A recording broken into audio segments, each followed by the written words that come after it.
लातूर जिल्ह्यामध्ये आज चक्का जाम आंदोलन केलं जाणार आहे। सर्व पक्षीय एकत्र येऊन चक्का जाम आंदोलन करणार आहे। सरपंच संतोष देशमुख हत्या प्रकरण आणि त्याचबरोबर परभणीमधील कोठडीमध्ये मृत्यू झालेले सोमनाथ सूर्यवंशी यांना न्याय द्या आणि या दोन्ही मृत्यूच्या निषेधार्थ चक्का जाम आंदोलन केलं जाणार आहे।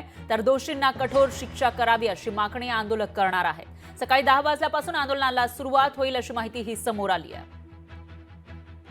आणि या विषयी अधिक माहितीसाठी आपले प्रतिनिधी सचिन अंकुलगे आपल्यासोबत थेट जोडले गेलेले आहेत। त्यांना लातूरमधून सचिन काय सांगाल? आता परभणीमध्ये आंदोलन झालं होतं मोठ्या प्रमाणामध्ये, त्याचबरोबर पुण्यामध्ये झालं आणि राज्यभरामध्ये आंदोलन होत असतानाच आता लातूरमध्ये चक्का जाम आंदोलन केलं जाणार आहे। या दोन घटनांचा निषेध म्हणून कशा पद्धतीचं हे आंदोलन असेल, काय स्वरूप असेल आंदोलनाचं?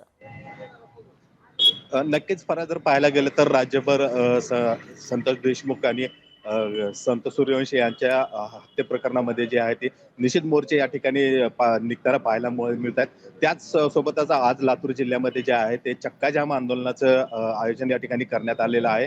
आणि या आंदोलनामध्ये जे आहे ते सर्व पक्षीय आणि सर्व सामाजिक संघटना जे आहेत ते या ठिकाणी रस्त्यावर उतरणार आहेत।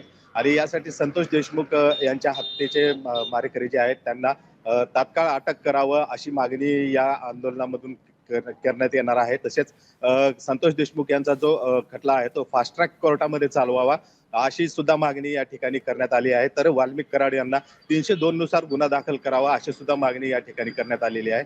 तरी जर पाहायला गेलं तर परभणीच्या घटनेचा निषेधही या आंदोलनामधून या ठिकाणी व्यक्त केला जाणार आहे। आणि दोन्ही कुटुंबाचं जे आहे ते पुनर्वसन करावं आणि दोन्ही कुटुंबाला आर्थिक मदत करावी अशी मागणी या आंदोलनात करण्यात येणार आहे। आज सकाळी 10 वाजल्यापासून जे आहे ती या चक्काजाम आंदोलनाला या ठिकाणी सुरुवात होणार आहे। आणि मोठ्या प्रमाणामध्ये जे आहे ते सामाजिक संघटना असतील किंवा सर्वपक्षीय कार्यकर्ते असतील हे या ठिकाणी रस्त्यावरती उतरणार आहेत। आणि यासाठी पोलीस प्रशासनाकडूनही काही अनुचित प्रकार घडू नये यासाठी मोठा तगडा पोलीस बंदोबस्त सुद्धा या ठिकाणी करण्यात येणार आहे। आणि 10 ते 4 वाजेपर्यंत हे चक्काजाम आंदोलन लातूर जिल्ह्यातील सर्वच ठिकाणी या ठिकाणी करण्यात येणार आहे।